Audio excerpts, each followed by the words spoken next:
Hey everyone! Today, I'll show you how to add a transparent text box over an image and how to insert your signature. Let's jump right in. First, insert your image by heading to the Insert tab and choosing Pictures. Once your image is in place, click Text Box and draw it where you want your text to appear.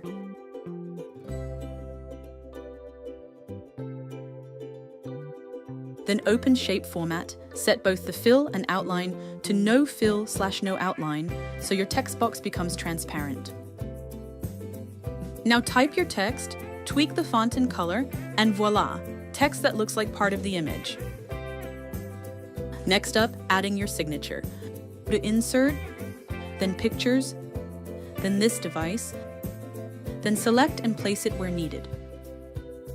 Resize it to fit, and if you'd rather sign digitally, switch to the Draw tab and use your mouse or pen to write directly. Fast, simple, and professional. And that's it, a transparent text box for standout visuals, plus your signature for authenticity. If this helped you out, hit like, drop a comment, and subscribe for more word tips. See you next time.